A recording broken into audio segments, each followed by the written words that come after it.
Stop laughing at people. Stop laughing at people. That's rude.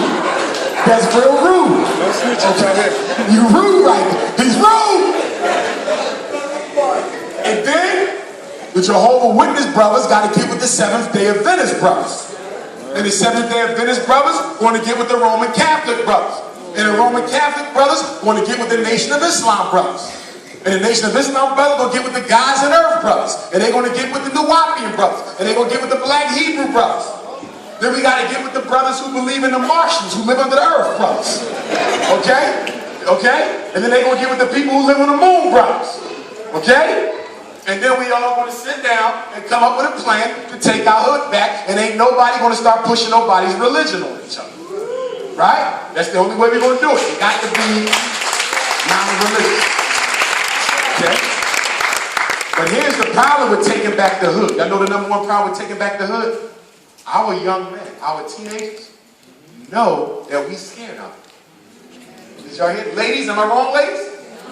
Do they not disrespect y'all because they know ain't nobody coming to check them? Am I wrong? So black men, we got to understand as men, I'm talking to the 25 and older crowd, okay, that it's our job to put order in our neighborhood. And our women and our children cannot respect us because by nature they cannot respect weakness. A woman cannot respect weakness. A woman can be married to a brother. He could be a good brother. But if he's a weak brother and a coward, when a strong brother walks into the room, her spidey sense is going to start. Y'all women know what the hell I'm talking about. And then the rings start tickling off with her. Because by nature, a woman respects strength. Ladies, am I wrong? Children respect strength. So if you're a weak brother, you're not going to keep a woman for long because her nature is going to draw her to the strong man. So brothers, what we got to do is come up with a plan to try to get these young brothers off the corner, find them something to do, talk to them, but we cannot keep letting the hood go like it is with young people running the whole show. We have anarchy. And that means, sisters, y'all have to check the women. Y'all got to get with them teenage girls y'all didn't raised all nasty acting. And y'all got to snatch some of them because you know how they next be. Dang. Y'all gonna have to put them in place because a man can't do that. We can't get into the female aspect. So y'all ladies got to go out there and check it. It's time to take back the hood. We got to have a take back the hood. Cops can't do it for you. So now, I'm going to wrap up at 8:30, which is about 15 minutes from now. So I can give you guys time to go up, get my book, I can sign it. Got some DVDs up there for you, whatever you into. I got a poster for you up there. T-shirts, unapologetically African. We talked about extermination. Let me talk about this rappers as role models. Because I'm getting tired of everybody blaming the rappers for the boys' pants sagging. Let me deal with this. Lil Wayne is not my problem.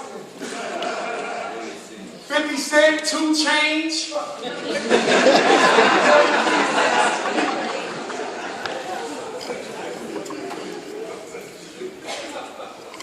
Is it just me or like 85% of all rappers is ugly? Then they get on the video and try to make themselves look uglier. And they all short. All of them short. Look, I was president of the Black Student Union in college, right? So we used to bring all the rappers up to the house. So we had Beanie with Jay-Z, Lauryn Hill, the Boogies, Busta Rhymes. Now Busta Rhymes, he's tall. Jay-Z's about 6 feet.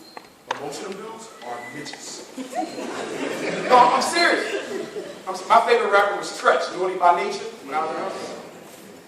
First time I saw Tretch like this, I couldn't believe it. You know, he was stopped. So Tretch would be like 6'4". He was like 5'4". Now, KRS-One is like 6'5", 6'6". He's taller than me because we had him at the time. KRS-One is tall. But I think in order for you to be a hit rapper, you can't be like more than 5'6". Everybody a midget. I don't know what happened. But anyway, the reason why our young men are looking up to the rappers is because the men in the neighborhood are not stepping up. We get educated and we move to the suburbs. Am I wrong? Ladies, do y'all have educated, successful black men living in the hood with the young boys? No, they get out. Same thing they do in America. You run away. It's not that he wants to be like Lil Wayne, but he can't be like Dr. Umar because Dr. Umar don't live there anymore. Where's the teachers and the dentists? Where's the business owners in the black community? Why are we forsaking our children and our women for a so-called better life? I don't understand y'all. Then y'all move out there, and then you put your kid in a predominantly white private school. You don't ever put a black boy in a predominantly white private school. Because he's going to get treated like trash. I know, because I deal with this every day. Public school, private school, parochial school, independent school, black kids. I don't care if he got green eyes, curly hair, and yellow skin. He still won't get mistreated. I'm telling you the truth. I done dealt with the cases. Now, your daughter, she might can make it because she's female. She's not considered a threat. But the problem with sending your daughter to a predominantly white independent school is what? It's white culture that rules. So by the time she graduates, she'll be hating what she is and who she looks like. Because you surrounded her by another culture that's opposite hers. They ain't got to teach her to hate herself. She will automatically come to hate herself by seeing their eye color and their build and their hair get elevated. So you got to look at the self-hate that the black girl suffered. Some of y'all women went to all white schools. So y'all know what that's like. And then when you send your boy, he's sooner or later, he going to want to drop out. He ain't going to want to go to school because he going to get suspended every time he breathes. Black boy can't even breathe when he go to school. Ain't that a damn shame? Your son give you a hug. Okay, now hold your breath, Brady. I went into a classroom. The teacher had the boy desk facing the back wall. What does that say? She's up there. He is facing that way. That means your punishment is not to be taught. And then she's going to call you up in 3 months and say, we need to test them for special education. And by the way, when y'all get those reports, you can fax them to Dr. Umar. Okay? I'm going to give y'all my fax number. Say, Dr. Umar, can you look at this report? They said my boy got a reading problem. I don't necessarily agree. Fax it to me. I'll look at it. Okay? And I'll tell you what I think. Okay? So y'all can always go through me. You can say anything. Don't say you ain't had nobody. And I want y'all to stop hustling y'all kids for money. Do y'all get checks too when they get disability leave? Do they do y'all? Y'all get them too? What they call them over here in America is the SSI check. What is it over here? CLA. Brookshire check. Y'all get y'all Brookshire check. Okay? Okay? Stop hustling your kids for money. This is a real big problem. I'm going to give you a true story before I let y'all go. This is real. I once worked at an African-centered charter school. Three brothers, they were blood, all diagnosed as mentally retarded, which President Obama changed the name, is now intellectually deficient. Y'all been using intellectually deficient. I tested one kid, right? And he acting like he don't know the damn answer. And I'm sitting there like, I'm no dummy. You can't be that slow. My mentally retarded children could do this. I go to the next brother. He trying to act like he don't know the answers. Then I go to the last brother. He the oldest one. He getting questions wrong at a preschool to get right. I said, hold on, something going on. I went to the special liaison. I said, look, they fake and dumb over here. I know this. They are fake. And you know what she said? She said, you're right. All three of them are diagnosed as intellectually deficient, and their parents get a check for each of them. $800 a month times 3 is $2,400 a month. And the special, I'm telling y'all the truth, the special ed liaison told me that their mother tells them that whenever it's time to get reevaluated, you act like you don't know nothing. And they not the only ones. I know you got a couple in London too, because post-traumatic slave disorder is every week. So who in here hustling their kids for a check? Stop lying. Okay? We talked about this, the myth that the whites and the Asians are more intelligent. Anybody ever heard of Dr. Amos Wilson? Yes. Dr. Amos Wilson and Dr. Bobby Wright, those are like two Garveyite psychologists. I'm the third, so we like the Trinity.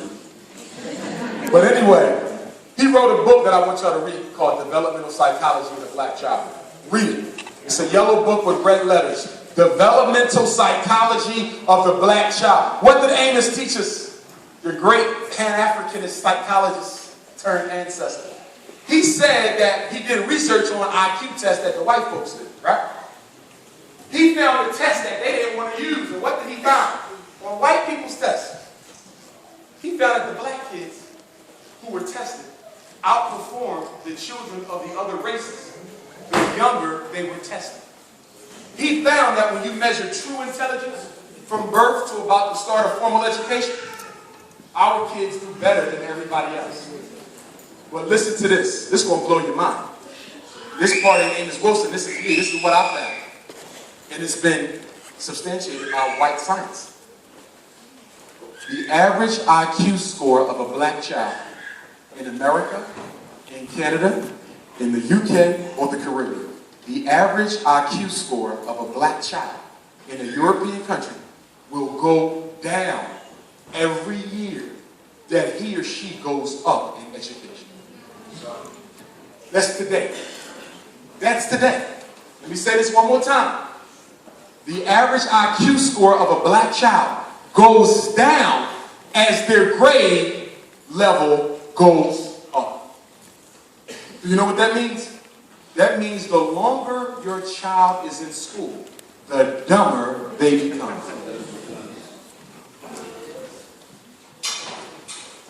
If you don't believe me, go to the library. You also have like a British Institute of Psychiatry. I want to go there. What's the address? Because I'm going to go take some things. Tell them Dr. Umar coming. Can somebody help him?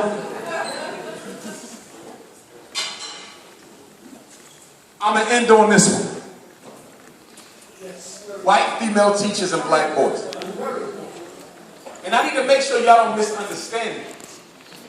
Because I get my white teachers, they call me up all the time. Are you trying to say that we can't teach? No. I know some excellent white teachers. In fact, I know a couple that I'll put up against anybody.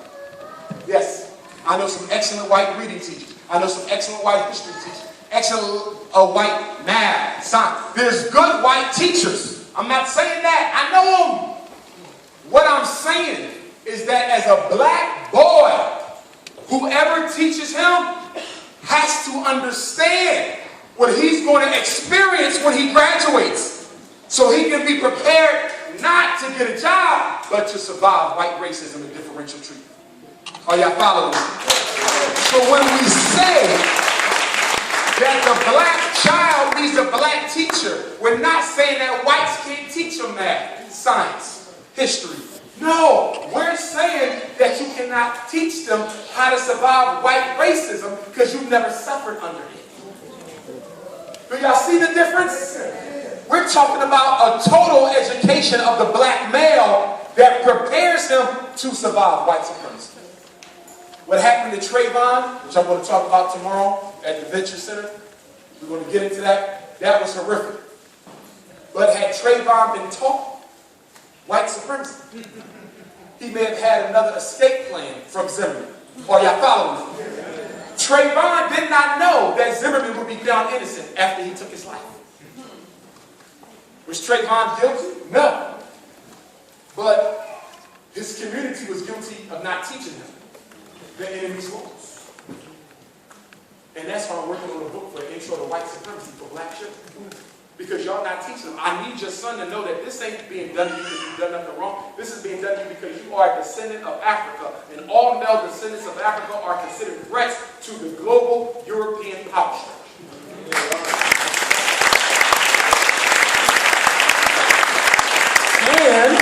And raise my hand for all my black men in college right now. You in college? Working on trade school? Any black brothers in here? Higher education? Okay. Y'all can put your hands down. Y'all need to know that the more education you get is not going to reduce white supremacy. It's going to intensify it. Oh my God, there's nothing funnier for me to do than to dress like this and go to a white psychology conference.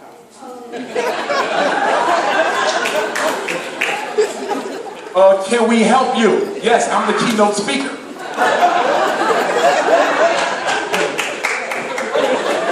Somebody call Brookshire? They go online and start looking. Where you get your doctor? Where you get? Oh my God, that's him with the suit. That's the same guy. I love their face. That's why I like to dress like this, because I blend right the hell in with everybody else. And they start cutting with their own stuff. Cut. And before it's over, they want to dress like me. But my point is, you ain't got to give up who you are to do what you want to do. See, when I go into the prisons, I got to look like this.